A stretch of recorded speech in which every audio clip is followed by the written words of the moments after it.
We're gonna Had be all of famous. those racist rants. Right. The NAACP took like $1 million from They him. were ready to give him an award. And they were going to give him an award. I mean, what gives? Here's number 2, the National Urban League.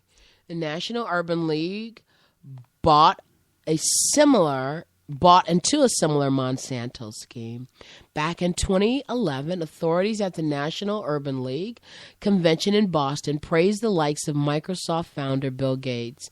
Academic Henry Louis Gates referred to Bill Gates as a brother at the convention. Referring to Gates as a brother of African Americans was a surprising statement, considering the Bill and Melinda Gates Foundation is a large investor of Monsanto. So it goes back to Monsanto. The company actually helps contribute to hunger on the African continent and undermines the food security of African nations by pushing its genetically modified crops into reluctant consumers. Okay, what's number 3? The National Black Caucus of State Legislatures. Oh my God!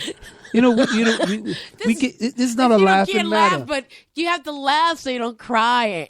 It's really Major cable and telephone service providers like Verizon and Comcast pour tons of cash into the pockets of the National Black Caucus of State Legislators back in 2007. In return, these companies were given seats on the organization's policy-making corporate roundtable, the perfect place for them to advocate for statewide cable franchise bills and push back against net neutrality. Mm-hmm. As studies will show, net neutrality is key to protecting the voices of women and blacks online.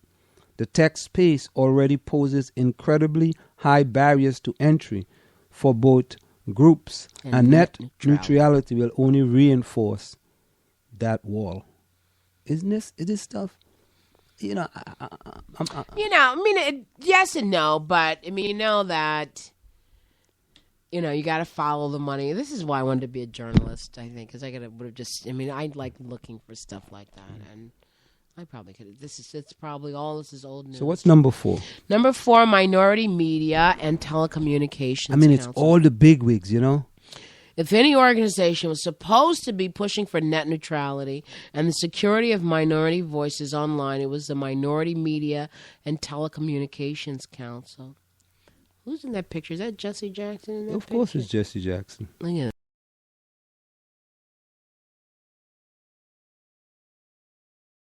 Just as a key anti-net neutrality figure.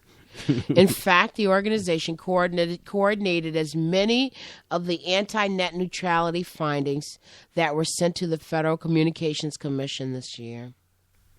To no surprise, it turns out that Verizon, Comcast, and the National Cable and Telecommunications Association have all been financial supporters of the organization.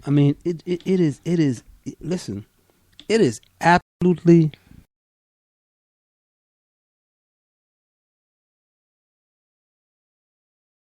for these organizations. That's what they were put there for. The last one. Congressional Black Caucus Foundation. Members of the CBC, that's what they call themselves, shock the black community when only 2 of its members voted against legitimizing the 2009 Israel massacre of 1,400 people in Gaza, most of them being civilians. Opposing unjust wars and the oppression of any people was supposed to be a key priority of the CBC. But this time around, they seem to abandon that principle. As it turned out, many CBC staffers had made major moves to become corporate lobbyists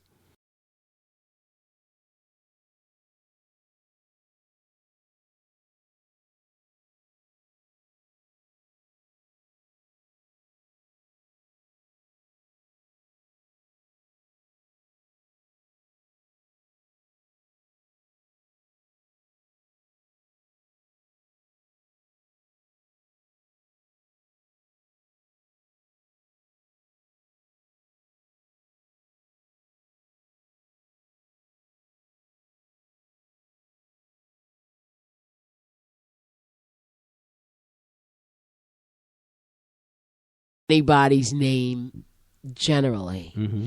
And they will tell you where their funding goes and how funding corporations pay for lobbyists. Mm-hmm. So almost any bill, can be found, and a connection can be found between money, corporate money, and government.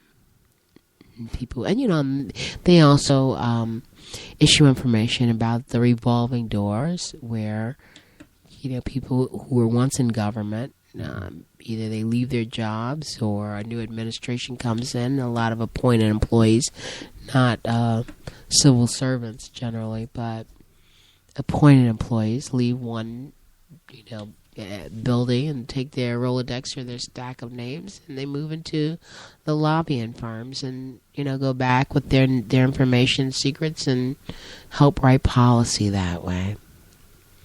So who do you really have fighting for the cause? No, well, as far as national politics, I believe that it's local politics where your voice can more be heard than on a national or maybe even a state arena, because so many people's pockets are greased by the corporations. The Monsanto, I just really learned a lot about them this past summer and even this past week, 2 weeks or so, since I've been thinking about food and teaching about food a lot. Do you know how these genetically modified foods actually work? Do you know about that? No, I don't know. Do you know, in the simplest form, when you see it is genetic modification, so they will take, let's say the example that's often you'll see, you can take a piece of a gene from a human, an animal, or a bacteria, and insert it into a plant or something that's growing and create a new type of species with it. So, you take some gene from, let's say, a fish and insert it into a tomato. And thus you have a tomato that might be resistant to drought or not need as much pesticide or need the same pesticide that they manufacture, or that's redder or bigger or more pleasing to look at. But there is no guarantee that any of that stuff is safe, and these genetically modified foods were introduced in 1996 to the public, but the Europeans refused to buy them. Because they're like, we don't know what the heck this is. As well as, the hormone-injected animals that you don't eat animals, that people eat, that we consume, in order to make the cow fatter, or to, give more milk. So all of this is done for profit, and Monsanto is the number one company or corporation that provides these seeds all over the world. So they're forcing, I was reading somewhere, they're forced, pretty much force others to buy that seed. So you got one corporation that's creating these seeds, and, these scientists who are in these labs trying to figure out, what to do, or to have a higher yield of, tomatoes or broccoli or some cereal for that matter. So they have a seed, and that seed is modified, and it will grow a tomato. With the gene of something else. And will grow a tomato real quickly. Well, not necessarily quickly, but maybe drought resistant. It could maybe be helped in some positive way. So you try to read both sides of the story. But it comes with side effects? It does have We don't know what those side effects are yet. Because these were just introduced into our lives that we know of in 1996. So from what I understand, almost everything. So a lot of foods can then have GMO as part of the makeup of the food. We need to get somebody about, just because I look on the labels to see if there's any GMOs in there. Right. But I only started doing that recently. Because being a vegetarian, they may have a lot of GMOs in. Yes, even though you think that you could be free from processed things, the things that we're buying, I guess you would have to buy things that say organic. And what's so amazing about it, well, I mean, not that amazing because everyone knows, but the organic food that has not been hurt or, modified, I should say, is more expensive than the food that's modified. So you already know in many communities there are these food deserts, and you can't really even get real fruit or vegetables because there's just bags of chips and other processed things. But then when there are things that are there, then those things have been modified. So you're still getting something that's not necessarily natural. It's funny. I buy almond butter and in the almond butter there is cashews. Some people are allergic to cashews. Right. So just recently,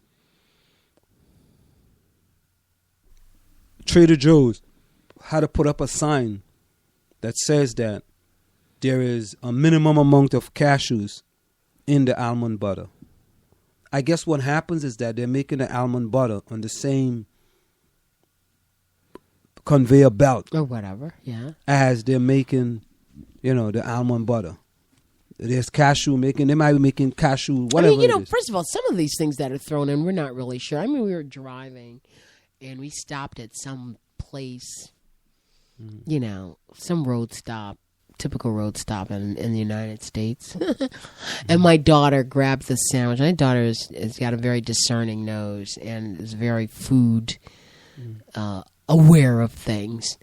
And so she's looking at the label before she eats anything. And she's like, what is this? So then she picks up her phone and Googles it. And she said, this stuff is the same stuff used in antifreeze or in a pesticide. If you, look at that, my students are like, why are you telling us this? You know what I mean? And then a parent yesterday, because I wasn't here for parents' night, who was sitting there with me, she says, yeah, I helped my son with his homework, and I'm glad I read this about GMOs and hormones and in the food, and so now we were sitting there, and my son told my daughter, oh, now you're drinking that hormone milk, and she says, no, this is such and such milk, and it says no hormones. I mean, so whatever way you can do to educate people about the stuff that's not going to really modify, rather change the diet of everyone, I don't know, but there are labels here for us to look at to see what's on the food. I mean, like, how can you have chickens that are this big, Did you grow up with chickens around you as a little poor boy in Trinidad? And that's a good point. We actually had chickens in our yard. And what we had is that we had the hen and the cock. And the hen will lay the eggs. Right. So I knew about brown eggs a long time ago. I never knew about no white eggs. Because in my yard, if we needed eggs, like when we need eggs, my grandmother would say, look, go down to the shed and get 2 eggs for me. You go down, you move the hen, you take 2 eggs, take it upstairs. You had some scrambled eggs. That's what it is. You got yourself some freshly grown organic scrambled eggs. Right. Well, you weren't thinking they were organic. No, I wasn't thinking they were organic, yes. But I know they were the most organic. Yeah, we fed them like, fed them like the chicken, the feed and everything else. And then you see the little chicks when, the hen made some chicks, the little chicks. Right. And eventually they grow up and they become, yes, a fowl. And then if Christmas come around and we want to cook a fowl, my grandmother would tell me, go get the one with the brown feathers. I go get the one with the brown feathers. My grandmother will put him in a. I don't want to hear about that. Put it in a bucket, slap off the head, put it back, cover up the bucket. It's beaten up, and then you put it in some hot water. We pluck it, clean it out, and we had nice organic chicken for Christmas. So we had eggs, we had chicken, we also had figs. Fig, like, it wasn't bananas, figs. It wasn't, I mean, they used to get ripe, but, so we used to cook that. We had coconuts in the yard. We had mangoes. We had something called